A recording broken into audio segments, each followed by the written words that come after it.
4 दिसंबर 1971 रात के ठीक 12:30 हो रहे थे। राजस्थान के थार रेगिस्तान में कड़ाके की ठंड थी और लोंगेवाला पोस्ट पर एक अजीब सी खामोशी छाई थी। मेजर कुलदीप सिंह चांदपुरी अपने बंकर के बाहर खड़े थे।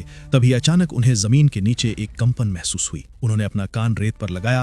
वो कंपन किसी भूकंप की नहीं थी, बल्कि किसी भारी चीज के चलने की थी। मेजर ने तुरंत अपनी दूरबीन उठाई और जीरो लाइन की तरफ देखा। रेत के गुबार को चीरते हुए पाकिस्तान की 22वीं कैवलरी के चीनी T-59 टैंकों का एक विशाल रेजिमेंट उनकी तरफ आ रहा था। मेजर चांदपुरी ने रेडियो सेट झपटा और हेडक्वार्टर को मैसेज दिया।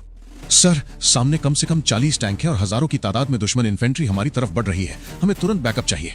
हेडक्वार्टर से आवाज आई। मेजर चांदपुरी, हमारे पास एयर सपोर्ट के लिए हंटर जेट्स तो हैं, लेकिन वो रात में उड़ान नहीं भर सकते। तुम्हें सुबह के सूरज का इंतजार करना होगा। तब तक या तो पोस्ट छोड़ दो या अपनी किस्मत पे भरोसा करो। मेजर चांदपुरी ने रेडियो ऑपरेटर की तरफ देखा और गहरी सांस ली। उनके पास सिर्फ 120 जवान थे और सामने 3000 की फौज। लॉजिक कह रहा था कि पीछे हट जाओ, लेकिन अगर वो पीछे हट जाते तो दुश्मन देश के अंदर घुस जाते। अगले कुछ सेकंड्स में मेजर ने अपनी जीप निकाली और पोस्ट के सामने एक कच्ची कटीली बाड़ बिछा दी। ये कोई माइंस नहीं थे, ये सिर्फ एक धोखा था। लेकिन उस रात उसी एक धोखे और 120 जवानों के जिगर ने पाकिस्तान के ब्रेकफास्ट इन जैसलमेर के सपने को शमशान में बदल दिया। यह किस्सा सिर्फ शौर्य का ही नहीं, बल्कि उस ब्लफ यानी झांसे का है जिसने 1971 की जंग का रुख मोड़ दिया। इसको नाम दिया द बैटल ऑफ लोंगेवाला। दिसंबर 1971 भारत और पाकिस्तान के बीच तनाव चरम पर था, लेकिन राजस्थान का यह सेक्टर मिलिट्री नक्शे पर लो प्रायोरिटी माना जा रहा था। भारतीय आला कमान को यकीन था कि पाकिस्तान रेगिस्तान के रास्ते बड़ा हमला करने की बेवकूफी नहीं करेगा। इसीलिए लोंगेवाला की इस सूनी पोस्ट पर तैनात की गई सिर्फ 30 पंजाब रेजिमेंट की अल्फा कंपनी। कमान थी मेजर कुलदीप सिंह चांदपुरी के हाथ में। मेजर चांदपुरी कोई फिल्मी हीरो नहीं, एक मंझे हुए प्रोफेशनल थे। उन्हें और उनके 120 जवानों को यहां सिर्फ एक काम के लिए भेजा गया था, आई एंड ईयर बनना, यानी नजर रखो और रिपोर्ट करो। उनके पास भारी हथियारों के नाम पर सिर्फ 2 jeep mounted M40 recoilless rifles यानी RCL गन्स थीं। रात के करीब 12:30 बज रहे थे। पोस्ट से करीब 5-6 किलोमीटर दूर सीमा के पास सेकंड लेफ्टिनेंट धर्मवीर अपनी एक छोटी सी पेट्रोलिंग टीम के साथ फुट मार्च पर थे। अचानक हवा का रुख बदला और धर्मवीर रुक गए। उन्होंने अपने जवानों को खामोश रहने का इशारा किया। रेगिस्तान की ठंडी हवा में उन्हें 2 चीजें महसूस हुईं। पहली, लोहे के आपस में टकराने की एक बारीक मेटालिक स्क्रीच और दूसरी, डीजल के जलने की तेज गंध। धर्मवीर ने बिना वक्त गवाए रेडियो का बटन दबाया। टाइगर फॉर कंट्रोल, यहाँ कुछ हरकत है।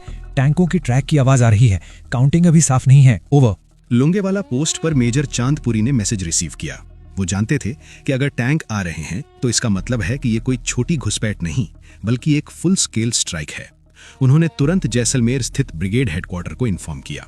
हेडक्वार्टर का जवाब सीधा और कड़ा था। चांदपुरी, हमारे पास वहां भेजने के लिए ना तो अतिरिक्त जवान है और ना ही टैंक। हमारे पास वायुसेना के हंटर विमान हैं, लेकिन उनके पास नाइट विजन नहीं है। वो सूरज निकलने से पहले उड़ान नहीं भर सकते। तुम्हारे पास 2 रास्ते हैं, या तो सुबह तक अपनी पोजीशन होल्ड करो या फिर पीछे हटकर रामगढ़ आ जाओ। स्ट्रेटेजिक लेवल पर यह एक चेकमेट जैसी स्थिति थी। 120 जवान और 2 पुरानी RCL गन बनाम पाकिस्तान की 22वीं कैवलरी के 45 टैंक। चांदपुरी ने अपने सूबेदारों और जवानों को बुलाया और कहा, सुनो जवानों, दुश्मन की तादाद हमसे 20 गुना ज्यादा है। ये मुमकिन है कि कुछ ही घंटों में ये पोस्ट लाशों से भर जाए। हेडक्वार्टर का ऑर्डर है कि हम टैक्टिकल विड्रॉल कर सकते हैं, यानी हम अभी इसी वक्त ये पोस्ट छोड़कर पीछे रामगढ़ जा सकते हैं। कोई हमें भगोड़ा नहीं कहेगा, क्योंकि ये ऑफिशियल ऑर्डर है। लेकिन एक बात समझ लो, अगर आज हम यहां से पीछे हटे तो कल सुबह पाकिस्तानी टैंक जैसलमेर की सड़कों पर होंगे।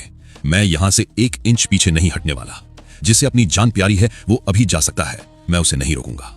लेकिन जो यहां रुकेगा वो कल का सूरज तभी देखेगा जब दुश्मन की लाशें इस रेत में बिछ चुकी होंगी।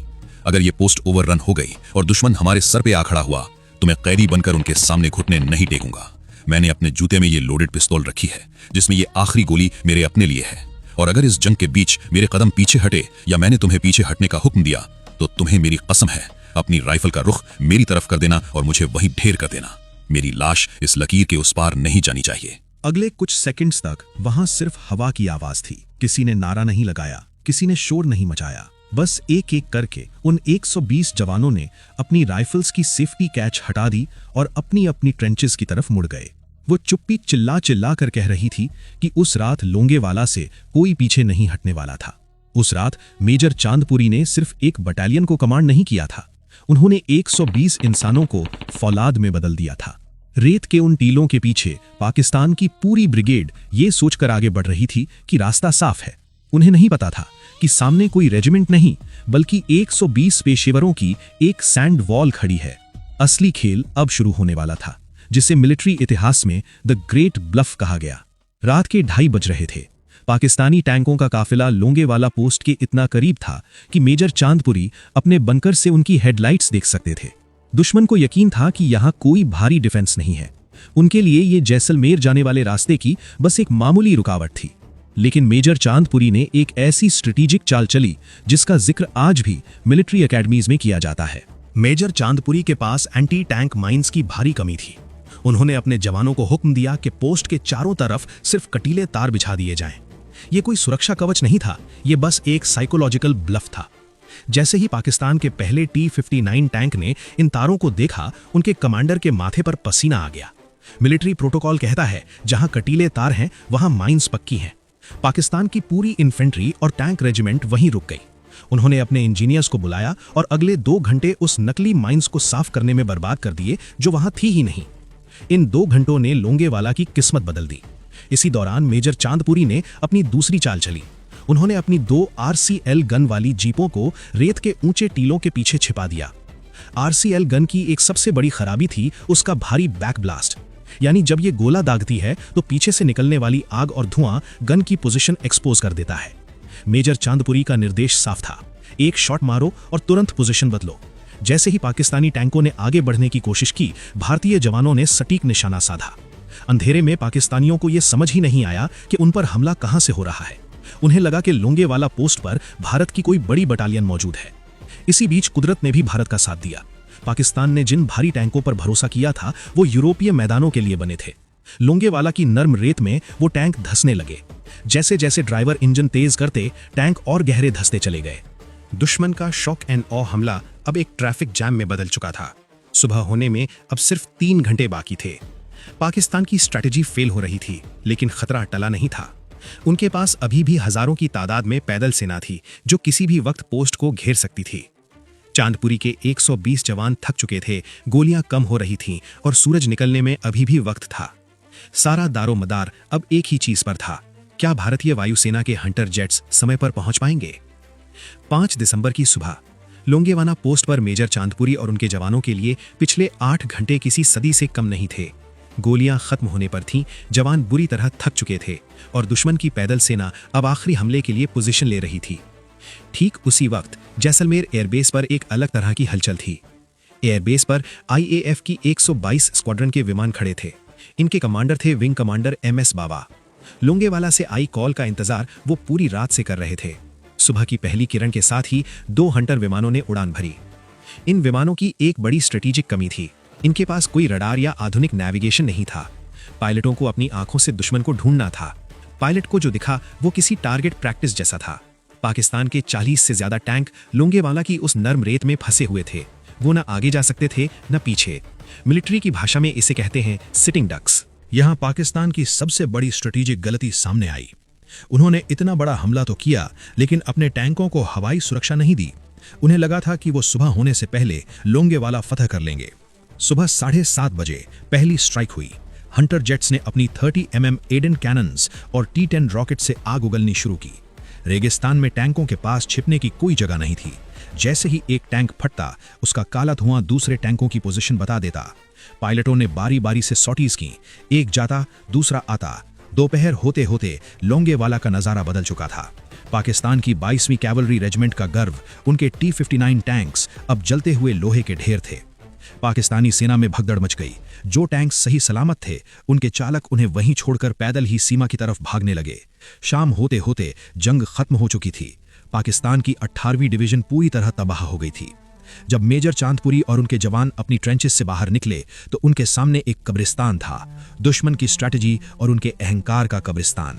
भारत के 120 जवानों ने दुनिया को बता दिया था कि युद्ध सिर्फ हथियारों से नहीं, बल्कि सही समय पर सही फैसले और स्ट्रेटेजिक ब्लफ से भी जीता जा सकता है। आज भी लोंगेवाला की उस रेत में वो पाकिस्तानी टैंक वहीं खड़े हैं, इस बात की गवाही देने के लिए कि उस रात क्या हुआ था। जंग खत्म हो चुकी थी। लोंगेवाला की वो तपती रेत अब ठंडी पड़ रही थी, लेकिन जो निशान वहां छूट गए थे उन्होंने इतिहास की दिशा बदल दी। दुनिया के मिलिट्री एक्सपर्ट्स आज भी इस बात पर सर खुजलाते हैं कि सिर्फ 120 जवानों ने 3000 की फौज और 45 टैंकों को कैसे रोक लिया। इसका जवाब बहादुरी तो है ही, लेकिन उससे बड़ा जवाब है इरादा। लोंगेवाला की यह जीत सिर्फ एक पोस्ट को बचाने की कहानी नहीं थी, ये जैसलमेर को बचाने की कहानी थी, ये जोधपुर को बचाने की कहानी थी। अगर उस रात मेजर चांदपुरी की कंपनी पीछे हट जाती तो पाकिस्तान का ब्रेकफास्ट इन जैसलमेर का सपना सच हो जाता, भारत का पश्चिमी मोर्चा ढह जाता और शायद 1971 की जंग का नतीजा कुछ और ही होता। इस जीत ने पाकिस्तान का वो तुरुप का पत्ता छीन लिया जिसे वो समझौते की मेज पर इस्तेमाल करना चाहता था। लोंगेवाला की हार ने पाकिस्तानी सेना की कमर तोड़ दी। इसके ठीक 11 दिन बाद ढाका में 93,000 पाकिस्तानी सैनिकों ने सरेंडर किया और दुनिया के नक्शे पर एक नया देश उभरा, बांग्लादेश।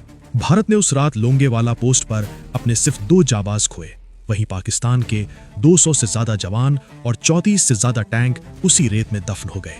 आज भी जब आप थार रेगिस्तान की उन खामोश रातों में लोंगेवाला से गुजरेंगे तो आपको रेत के टीलों के पीछे से वो लोहे की रगड़ और इंजनों की गूंज सुनाई देगी।